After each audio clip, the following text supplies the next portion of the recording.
In a world where selfishness dominates and evil often makes the headlines, one question echoes in every human heart. Where is the goodness of God? Beloved, the truth is, the goodness of God is not lost. It is meant to be seen through you. Welcome to Blooms of Hope. Today we talk about one expression of the Holy Spirit. Goodness. Living as a channel of God's benevolence. This is not just another teaching. It's a divine reminder that you were created to carry God's goodness, to reflect His nature and reveal His heart to a broken world. By the end of this message, you will understand that goodness is not just about doing good deeds. It's about being good, because the very essence of God flows through you. Let's begin where it all starts, in Galatians 5 verse 22. But the fruit of the Spirit is love, joy, peace, patience, kindness, goodness, faithfulness, gentleness and self-control. Notice how goodness follows kindness. Kindness is the heart. Goodness is the hand. Kindness feels compassion. Goodness takes action. It's not passive. It's not abstract. It's the power to do good even when it's inconvenient. Goodness is not just being nice. It's becoming a vessel through which God's love flows tangibly into the world. When Moses cried out in Exodus 33 verse 18, "Show me your glory," what did God show him? The Bible says in verse 19, "I will make all my goodness pass before you." That means the glory of God is revealed through His goodness. And as His Spirit dwells in you, that same goodness is meant to pass through your life, your words, your actions. Beloved, when we speak of God's goodness, we speak of His character. Psalm 145 verse 9 declares, "The Lord is good to all. His tender mercies are over all His works." Every sunrise, every breath, every answered prayer, every moment of grace, all of it flows from His goodness. But here's the powerful truth. God's goodness is not meant to stop with Him. It's meant to continue through you. Jesus said in Matthew 5 verse 16, "Let your light so shine before men, that they may see your good works and glorify your Father in heaven." Your goodness is not for applause. It is for revelation, that men may see through you the nature of your God.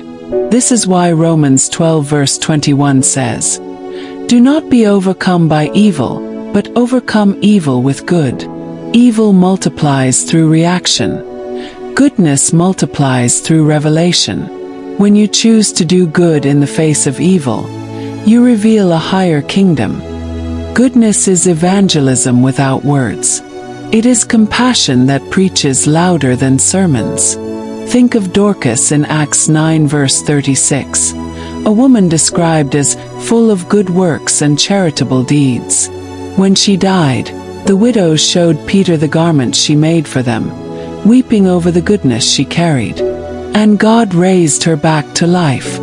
Her goodness was so tangible that heaven intervened to keep her on earth. When last did someone thank God because of your goodness?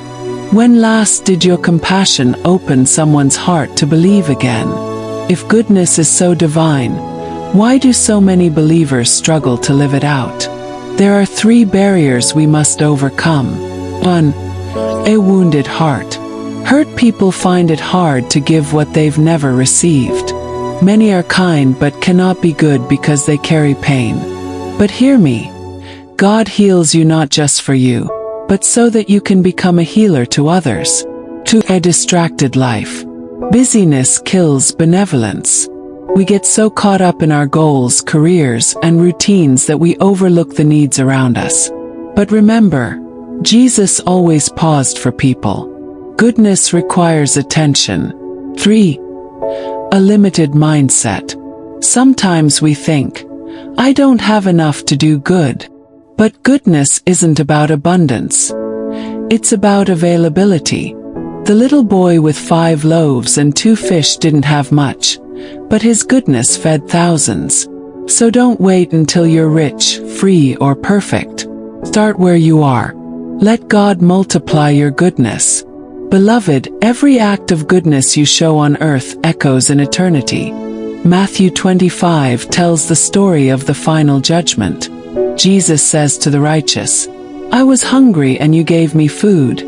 I was thirsty and you gave me drink. I was sick and you visited me." And they asked, "Lord, when did we do these things?" He replied, "Whatever you did for the least of these, you did for me." That is the mystery of goodness. Every time you love someone, you are touching Christ himself. Galatians 6 verse 9 reminds us, "Let us not grow weary in doing good, for in due season we shall reap if we do not lose heart." Goodness might not be glamorous, might go unnoticed by men, but heaven records every moment. When you forgive someone, heaven records it. When you bless someone who can't repay you, heaven records it. When you stay patient in offense, heaven records it. The world may not see, but your Father in secret does. So how do you become a channel of divine goodness? Stay connected to the source. John 15 verse 5.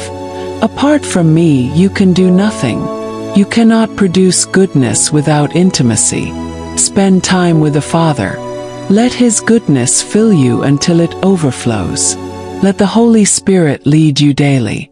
Goodness is not random, it is Spirit-led. Sometimes God will nudge you to call someone, to give, to pray, to listen. Don't ignore those promptings. Make goodness your legacy. Let people remember you not for your titles, but for your tenderness. Let your home, your workplace, your ministry, and your presence be known for doing good. Beloved, when goodness becomes your habit, miracles become your harvest. The world is dying for lack of goodness. The news is filled with cruelty, injustice, and pain. But God has planted you as an answer, a living extension of His benevolent heart. Every time you forgive, you restore someone's hope. Every time you share, you reveal God's abundance.